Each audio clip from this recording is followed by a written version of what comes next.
Hello ladies and gentlemen, so what I have for you today is a lower body weight workout. You don't need any equipment for this workout and it will take you around 5 minutes, so no time is no excuse. There's going to be 5 movements in this workout. There's going to be a squat, there's going to be a lunge, there's going to be a hinge, and there's also going to be some sort of lateral movement going into the workout. So the first exercise you're going to do, ladies and gentlemen, will be what we call a prisoner squat. So set your feet up about shoulder width. If you're tight in your hips, you can just rotate your feet out a little bit to alleviate that tightness.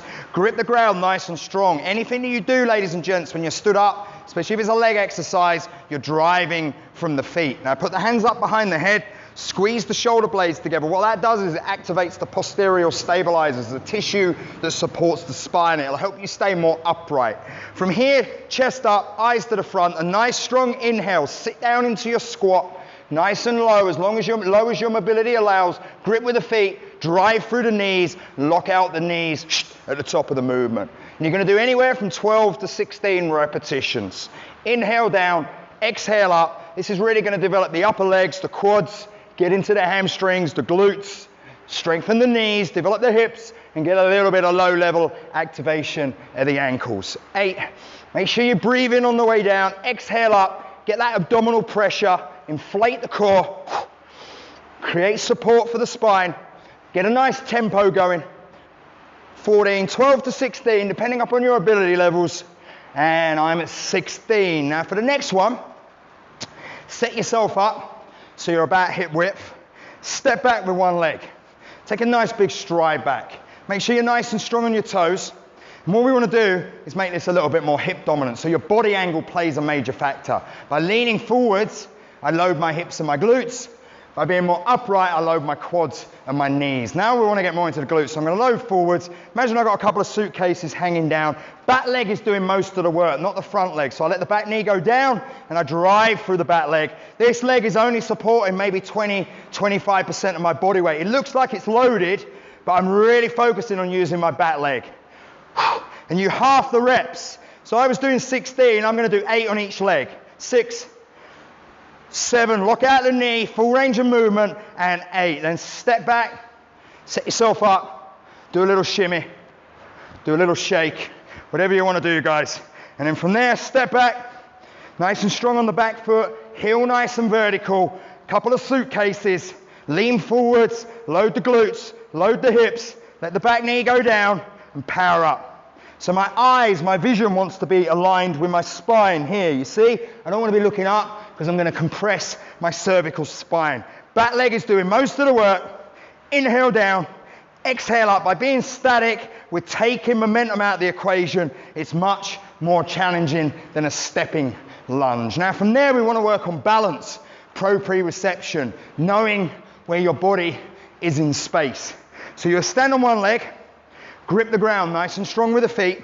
Now what you're going to do is kick this leg out behind you, reach down, try and touch the ground if you can. If you can't get as far as the ground, just come as low as your ability allows.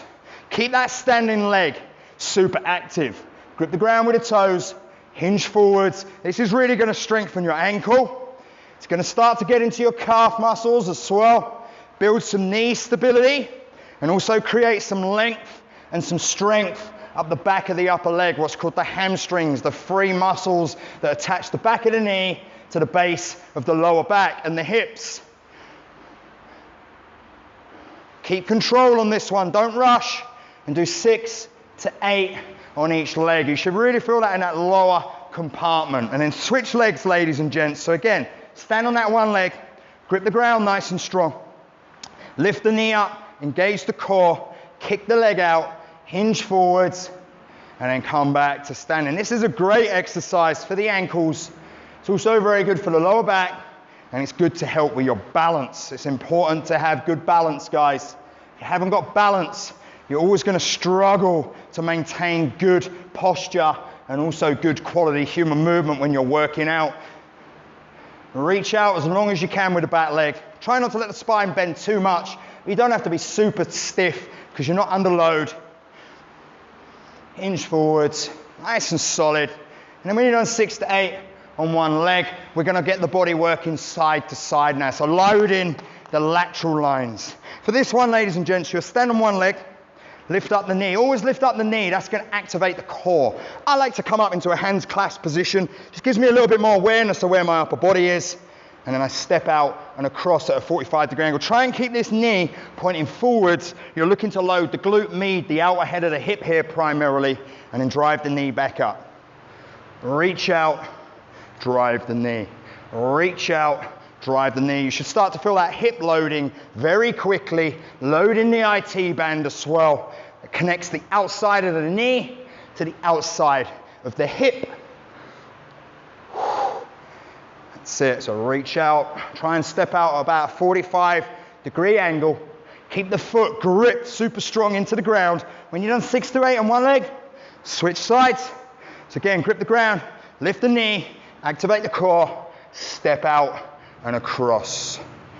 That's it, reach out nice and strong. Try and keep this knee nice and stable. It's pointing forwards at all times.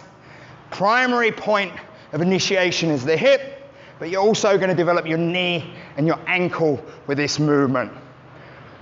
Very important to have strong joints. That's where most of your strength actually comes from. It doesn't come from the muscles. Once you've done the crossovers, ladies and gents, you're going to come down into a kneeling position. What we want to do now is really develop the soles of the feet, get into the Achilles, really develop the back of the upper legs, the hamstrings. So have your knees just under your hips. Have your hands under your shoulders. Look out your elbows so you've got that nice base of support for the upper body. And then all you're going to do is lift your knees just off the ground, drive your knees up into extension, lock out your knees, push your heels down towards the ground.